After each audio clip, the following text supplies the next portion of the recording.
ہم نے خانقاہ کا نام خانقاہ حنفیہ کیوں رکھا ہے؟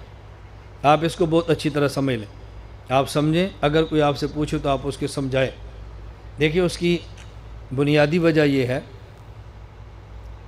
حضرت امام اعظم ابو حنیفہ رحمۃ اللہ علیہ، ابو حنیفہ ہیں، صاحب خالص شریعت ہیں۔ قرآن کریم اگر ہم دیکھیں، ہمیں ایک بات سمجھ آتی ہے کہ ہم امت حضرت محمد صلی اللہ علیہ وسلم کی ہیں، کنتم خیر امت اخرجت للناس، اور ہم ملت حضرت ابراہیم علیہ السلام کی ہیں۔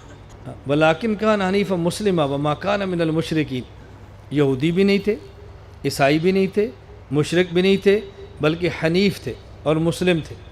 اور ہمیں حکم ہے اتبع ملت ابراہیم حنیفہ، حضرت ابراہیم کی ملت کی اتباع کرو۔ تو ہم رسول اکرم صلی اللہ علیہ وسلم کے امتی ہیں اور حضرت ابراہیم علیہ السلام کے ملتی ہیں، امت حضور کی ہے، ملت ان کی ہے۔ تو چونکہ ملت میں ہم حنفی ہیں، اس لیے ہم نے اپنی خانقاہ کی جو نسبت اس بنیاد پہ کی ہے کہ ہم اپنی خانقاہ کو خانقاہ حنفیہ کہتے ہیں، تاکہ ہمارے ہاں امت کی نسبت تو چلتی ہے، ساتھ نسبت ملت کی بھی چلتی رہے۔ حضرت ابراہیم علیہ السلام کے حنیف ہونے پر مجھے ایک واقعہ یاد آیا، شاید میں نے آپ کو پہلے کبھی سنایا ہو۔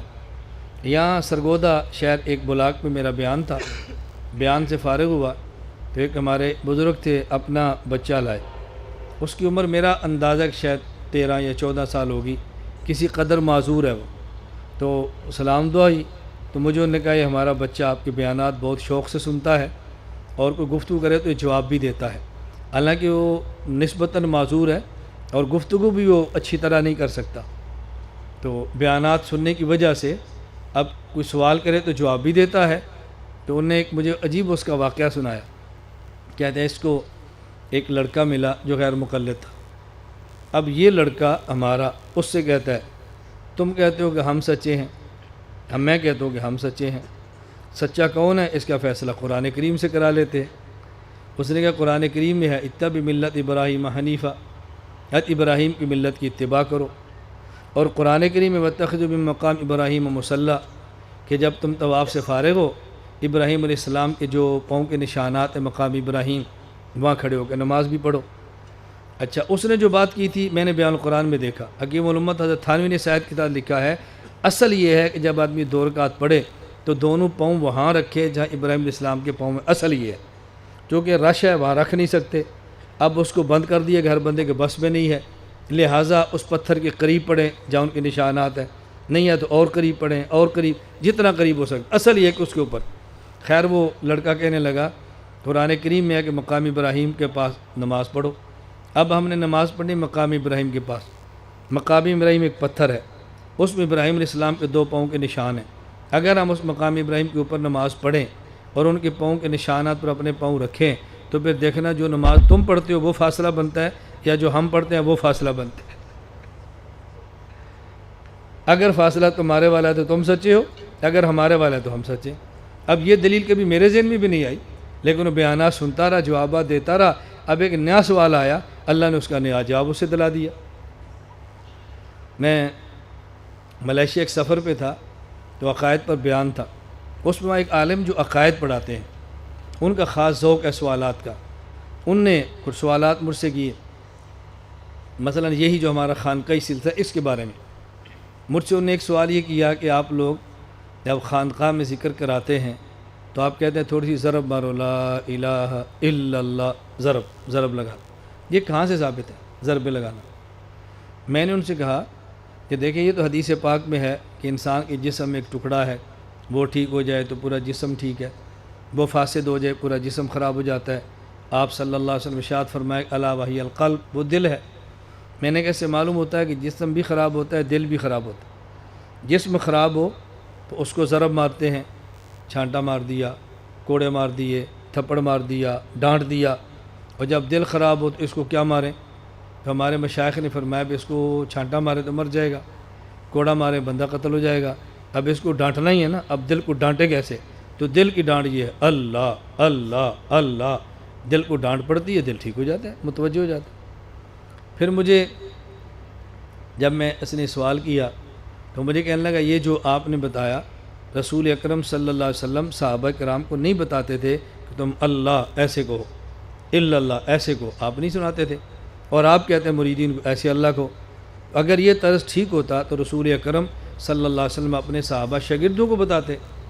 میں نے کہا جب ہم بچے کو قرآن کریم پڑھاتے ہیں تو ہم بچے سے کہتے ہیں کہ ہا یہاں سے نکلتی ہے، عین یہ یہاں سے نکلتی ہے۔ رسول اکرم صلی اللہ علیہ وسلم صحابہ کرام کو قرآن پڑھاتے تھے، آپ نے کبھی صحابہ کرام سے فرمایا ہو ہا یہاں سے نکلتی ہے، عین یہاں سے نکلتی ہے، ضاد یہاں سے نکلتا ہے؟ کہتے ہیں صحابہ کرام کو تو یہ پڑھانے کی ضرورت نہیں تھی، چونکہ وہ خود دیکھتے تھے کہ رسول اکرم صلی اللہ علیہ وسلم کہاں سے نکالتے ہیں۔ میں نے کہا ان کو بتانے کی ضرورت نہیں تھی، اللہ کیسے کہنا ہے، وہ دیکھتے تھے کہ رسول اکرم صلی اللہ علیہ وسلم اللہ کیسے فرماتے ہیں۔ اب جو بات میں سنانا چاہتا ہوں یہ تمہید ہے۔ سوال کیا تھا؟ مجھے کہنے لگا جو آپ جوابات دیتے ہیں کیا یہ جوابات کسی کتاب کے اندر موجود ہیں؟ میں نے کہا جو سوالات آپ نے فرمائے ہیں کیا یہ سوالات کسی کتاب میں موجود ہیں؟ مجھے کہتا ہے نہیں۔ میں نے کہا جب سوال نیا ہے تو پھر جواب نیا ہوگا، سوال پرانا ہوگا تو اس کا جواب بھی پرانا ہوگا۔ جب سوالات نئے نئے پیدا ہوتے ہیں فتنوں کی صورت میں، اللہ جوابات بھی نئے نئے عطا فرماتے ہیں فتنوں کے جواب کے لیے۔ اب دیکھو بچہ سنتا تھا تو جب نیا سوال آیا تو اس نے نیا جواب بھی دے دیا۔ ایسا ہوتا ہے، اللہ کریم عطا فرما دیتے ہیں۔ ہم چاہتے ہیں اللہ یہ آپ کو بھی ملکہ عطا فرمائے، اللہ آپ کے اوپر مسلک اور عقیدہ کھول دے، اللہ ان علوم کو آپ کے اوپر بارش کی طرح برسائے اور آپ کے قلب کو اللہ سے منور فرما دے، تاکہ حق کے معاملے میں آپ کا شر صدر ہو جائے، کہ آپ خود بھی مسلک پر قائم رہو اور دوسروں کو بھی اپنے مسلک پر قائم رکھنے کی کوشش کرو۔ خانقاہ حنفیہ کا نام حنفیہ رکھنے کی ایک وجہ آپ کو سمجھ آ گئی؟ خانقاہ حنفیہ کا دوسری وجہ حنفیہ نام رکھنے کی، مجھے بحمد اللہ تعالی 5 مشائخ سے خلافت اور اجازت ہے۔ آپ کے علم میں ہے حضرت عارف باللہ حضرت اقدس شاہ کی محمد اختر رحمۃ اللہ علیہ، شیخ المشائخ حضرت اقدس مولانا عبدالحفیظ مکی صاحب نور اللہ مرقدہ، قطب الاقطاب حضرت سید محمد امین شاہ صاحب رحمۃ اللہ علیہ، اور حضرت اقدس حضرت مولانا عزیز الرحمان ہزاروی صاحب دامت برکاتہم، اور ایک مارڈی خان کے شیخ حضرت مولانا قاضی مہربان صاحب جو رائیونڈ والے فوت ہو چکے ہیں، حضرت مفتی جمیل صاحب ان کے خلیفہ ہیں۔ اب میں 5 سے مجھے اجازت ہے، تو میں یہ بار بار سوچتا تھا کہ کئی حضرات سے مجھے خلافت مل گئی ہے، پہلے ایک سے تھی، اب میں اپنی خانقاہ کی نسبت کس شیخ کی طرف کروں؟ اس کے لیے پھر بار بار دل میں داعیہ بھی ہوا، پھر ہم نے اپنے اراکین شورا اور اپنے بعض خلفاء سے مشورہ بھی کیا، تو پھر یہ طے کیا کہ ہم خاص شخص کی طرف نسبت کرنے کی بجائے ایک اخص الخاص ایسے شخص کی طرف کر دیں کہ جس کے سارے مقلدین بلا تنازع انہی کو مانتے ہیں۔ اس لیے ہم نے طے کیا کہ ہم نے اپنی نسبت خانقاہ کی خانقاہ حنفیہ کے نام پہ حضرت امام اعظم ابو حنیفہ نعمان بن ثابت نور اللہ مرقدہ کی طرف کر دی۔ اب انشاءاللہ خانقاہ حنفیہ کے نام سے سلسلہ چلے گا۔